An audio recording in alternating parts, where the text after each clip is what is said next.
Hello everyone, myself Akbar Khan, engineering drawing instructor, and welcome to all in Ahmad Abdullah Garib Industrial Training Institute YouTube channel. Okay guys, आज का हमारा topic है conic sections. Conic section सबसे पहले तो हमने ये जानना है कि व्हाट इज कोनिक सेक्शन. तो कोनिक सेक्शन है ellipse, parabola and hyperbola called conic section. This is your ellipse. This shape is called ellipse. This shape is known as parabola, and that one is known as hyperbola. So all three shapes are known as conic sections. तो conic section में जो है ellipse जिसको बोलते हैं, या फिर parabola जो बोलते हैं, या फिर जो अपना थर्ड आपका आता है hyperbola, तो ये किस तरीके से ऑकर होता है, ये प्रोफाइल किस तरीके से जनरेट होती है, ये हम इसके बारे में थोड़ा सा ब्रीफ डिस्कशन करेंगे. तो सबसे पहले हम लोग आते हैं एलिप्स.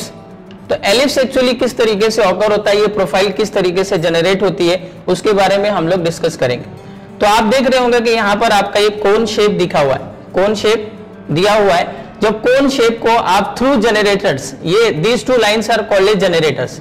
ये आपका एक जनरेटर है, another one is second generator. तो ये जनरेटर को आप थ्रू, मतलब इसका आप थ्रू का मतलब होता है आर पार, या फिर आप इसको जो है इस तरीके से इंक्लाइन शेप में, या फिर थ्रू जो है इसको आप जब कट करते हैं तो आपको एक शेप ऑकर होगा जो ओवल शेप दिखेगा आपको नॉर्मली. तो ये ओवल शेप जो आपको दिख रहा है इसी को हम लोग बोलते हैं एलिप्स. सेकेंड हम लोग आते हैं पैराबोला. तो what is parabola? Same concept है कि आप जब कोन को जो है एंड जनरेटर के पैरेलल कट करेंगे, this is your and generator, इसके जब आप पैरेलल करेंगे, आपका जो कोनिक सेक्शन प्लेन है, सेक्शन प्लेन को जो आप एंड जनरेटर के पैरेलल कट करेंगे तो आपको एक शेप यहाँ पे जनरेट होगी, या फिर एक प्रोफाइल आपको दिखेगा, आप यहाँ पे देख सकते हैं. तो इस प्रोफाइल को हम लोग बोलते हैं parabola. Third one is hyperbola. So hyperbola, what is hyperbola? कि when we are going to cut the cone parallel to the axis, जब हम लोग कोन को जो है उसके एक्सिस से पैरेलल कट करेंगे तो एक शेप और एक प्रोफाइल आपको यहाँ पे जनरेट होगी, that is known as hyperbola. Okay, done. After that we will discuss about ellipse. तो आपने एलिप्स बनाना है, ये प्रोफाइल कितने मेथड से बनाई जाती है हम लोग उसको फर्दर डिस्कस करेंगे. Now guys, now we are going to discuss about method of ellipse. तो कितने मेथड से आपका एलिप्स ड्रॉ किया जा सकता है हम उसको आज डिस्कस करेंगे. Just their methods. सबसे पहले जो हम लोग ड्रॉ करेंगे, या फिर जो मेथड हम लोग सीखने वाले हैं, आप लोग यहाँ पे देख सकते हैं कॉन्सेंट्रिक सर्कल मेथड. तो first of all we have to understand what do you understand by concentric circle method.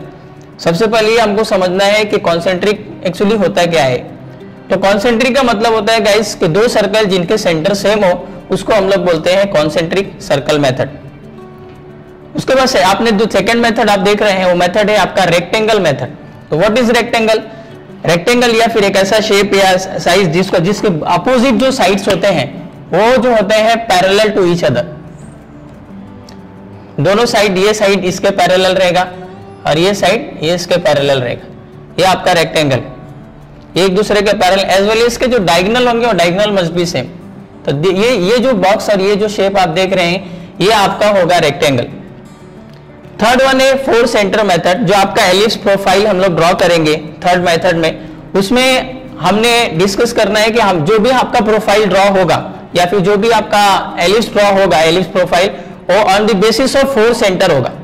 उस आपके चार सेंटर के बेस पर ही आपका जो है वो प्रोफाइल ड्रॉ होगा ellipse. That is known as four center method. So guys, in the next lecture we will continue, or we will discuss about concentric circle method and how it's draw. That we have to discuss in next lecture or next session. I hope आप लोगों को ये session पसंद आया होगा. So please आप हमारे channel को शेयर एंड सब्सक्राइब करें. Thank you.